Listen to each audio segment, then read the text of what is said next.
It's fall, y'all, so bring on everything pumpkin.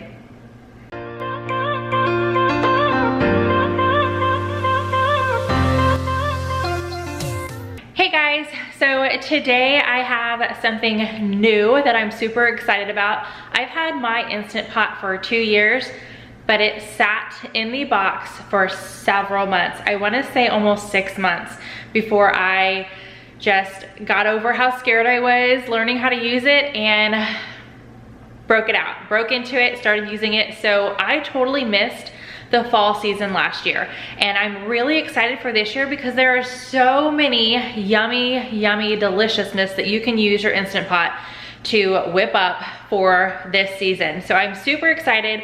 Today I am sharing how to make homemade pumpkin puree.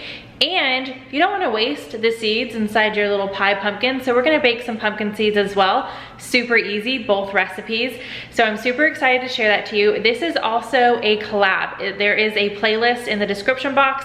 There are a ton of ladies out there who are doing some sort of fall themed video, whether that be a fall DIY, craft, recipe, fall home decor, tour, something like that, anything fall. It's all in the playlist down below. So you guys can get a cup of coffee, whatever you want to drink, sit back, relax, and just soak in all the fall goodness by watching the playlist. So I'm gonna start it out by sharing how to make homemade pumpkin puree. I also have some more recipes coming up in the Instant Pot where I use the puree in these recipes. So let's get down and make the main ingredient. This is all you need. So I have my Instant Pot, I have my trivet. This actually came with my Instant Pot. If you guys wanna know which one I have, it is the 6 quart. I will have a link in the description if you guys wanna check it out. I did get this from Amazon. And then I have just 1 pie pumpkin and 1 cup of water. So let's go ahead and set up our Instant Pot. All right, so obviously, first you're gonna wanna plug it in and then lid off. I love how I can just set the lid in this little sidebar here.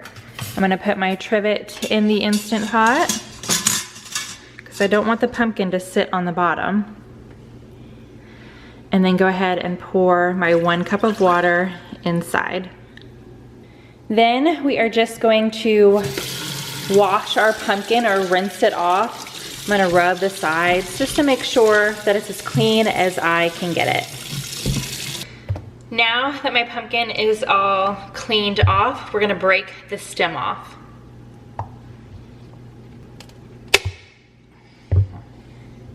Which was harder than I thought. So now that the stem is off, it will fit in my Instant Pot. So I'm gonna put it inside on the rack. Remember, the water is already in there.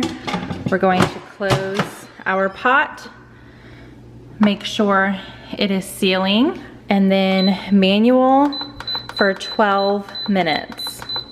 Time is up, and now we are going to do a quick release.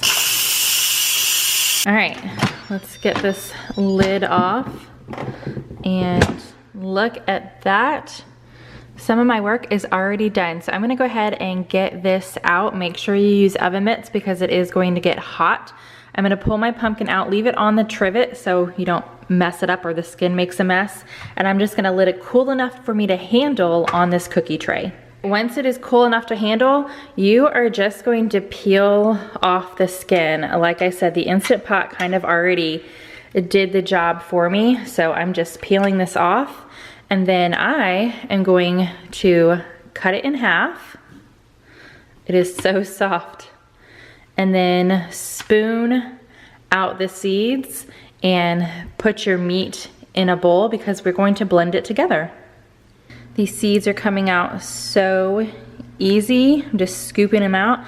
Now I am not discarding the seeds. If you guys like pumpkin seeds, I am also going to share how easy it is to bake them in your oven for a yummy snack. My pumpkin is in the bowl, and now all you're going to do is put it in a blender if you want. I'm just gonna use a hand mixer. You could totally use a fork and mash it up, however you wanna turn this into a puree.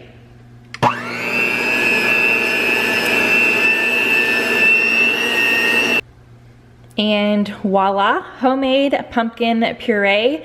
Now, let's bake up these pumpkin seeds. So first up, I'm going to start preheating my oven to 300 degrees. Then I have the same cookie sheet. I just rinsed it off. That's why you guys can see a little bit of water here, but I put some parchment paper down.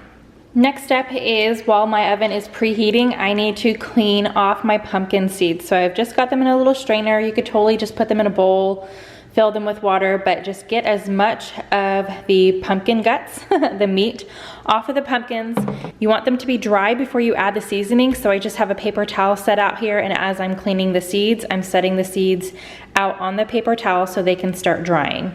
Okay, so this part is going to vary. You guys can season your pumpkin seeds however you want. There is no rules. I'm gonna make mine sweet. That's what my kids prefer. So I've got some coconut oil. You guys can use whatever kind of oil. I'm gonna put a teaspoon of the oil in here. Then for the sweet factor, I've got some brown sugar, cinnamon, and salt. The salt really does help bring out the sweetness in it. And I'm gonna do about a teaspoon and a half of cinnamon, a tablespoon of brown sugar, and then I'm just gonna lightly shake the salt over here. So let's get these seasonings in here. After you've got all of your seasonings completely incorporated onto all the pumpkin seeds, you're going to just dump them out, spread them as evenly as you can onto your cookie sheet with the wax paper. All right, once you've got them all spread out, your oven should be nice and preheated to 300 degrees. You're gonna put them on the middle rack, and I'm gonna bake these for 20 to 30 minutes. I'm gonna keep an eye on them. I want them to be toasted, brown, but not black and burnt. I baked mine for 30 minutes. Gonna let them cool, and they are ready to eat. They smell delicious. Now, I'm gonna have in the description box a link to 6 different flavors, but if you guys just Google, get on Pinterest, I am a Pinterest fanatic, and just put in baked pumpkin seeds, there are so many different varieties and versions of seasonings. There's a pizza one, there's a ranch one, there's a Cajun one. You can just do good old olive oil, salt and pepper. So many out there. So I'm gonna have a link down below to ones that I've tried in the past. I think it's one link and it has 6 different variations of it, and I've tried all of them and they're really good, but this one is definitely my kids' favorite because of course it's sweet. Told you, super simple, and now I am set to make more pumpkin flavor recipes in my Instant Pot. I'm super excited. So I'm gonna have the recipe that I kind of went off of for this down below in the description box, along with the pumpkin seed flavorings that I was talking about. All of that is down below. If you guys are new, I would love for you to subscribe and join my family here on YouTube. I'm going to be sharing another video next Friday, so hit the bell if you don't want to miss it, and YouTube will notify you. But it's using this puree in some recipes. So I'm super excited to try those out and share them with you guys. Other than that, give this video a big thumbs up if you love cooking in a pressure cooker. I've got lots of recipes coming up, and I will see you guys in the next video. Bye.